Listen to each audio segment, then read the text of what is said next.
در قسمت دوم درآمد دلاری میخوایم به این موضوع بپردازیم که برای داشتن درآمد دلاری چه کسی باید باشه. همونطوری که توی جلسه قبل براتون توضیح دادم، وقتی کسی میخواد به شما در این مورد آموزش بده، اول باید ببینی خودش چه رزومه‌ای داره و چه کار کرده. حالا بیا اینجا تا بهت نشون بدم. اولین نکته مهم این هست که شما باید SEO داشته باشید و داشتن SEO صرفاً با انجام هزینه از مجموعه هایی که به این کمک میکنن اتفاق نمیافته، بلکه با هشتگ گذاری درست، نوشتن کپشن های مرتب و همینطور حضور در وبسایت های متفاوت در زمان های مشخص به شما این SEO رو میده. به عنوان مثال، چون من فقط میتونم در مورد خودم صحبت کنم، اسممو سرچ میکنم تا ببینید.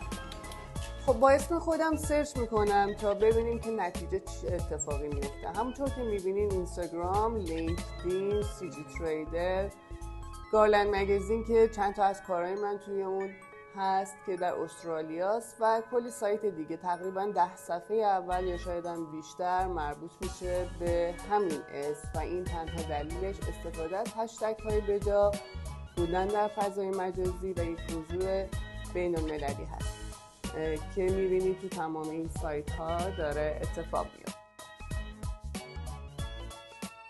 بریم با هم یه نگاه اجمالی بندازیم به سایت CG تریدر، یکی از پلتفرم هایی که برای فروش فایل های سه‌بعدی استفاده میشه. شامل بخش های مختلفی هست که قراره بعداً و در زمان خودش کامل براتون توضیح بدم. این سایت قسمت های متنوع و مختلفی داره و بریم با هم دیگه قسمت مایسل یا قسمت فروش اون رو یه نگاهی بندازیم، یه نگاه اجمالی. گفتم خدمتتون جزئیات این سایت رو در زمان خودش کامل توضیح خواهم داد.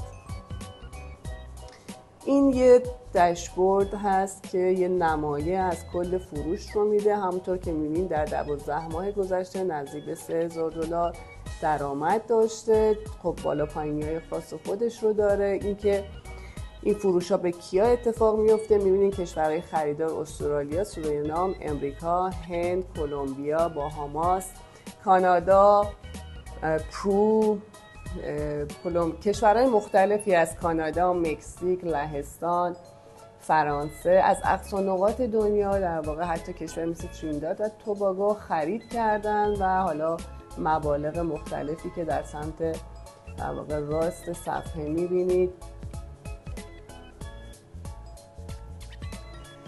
$24، $40، $28 و مجموعش خب همونطور که دیدین ماهیانه به یه مبلغی میرسه. اینکه حالا چه فایل هایی رو میفروشیم و به چه صورت گفتم که باید توضیحات کامل بدم، ولی این مدل هایی هست که ما در این سایت به فروش میرسونیم. نزدیک 968 مدل توی این پیج هست در طی نزدیک به 5 سال. من از 2013 در این وبسایت مشغول به کار هستم که این پیجمون نزدیک 5 سال حدوداً قدمت داره.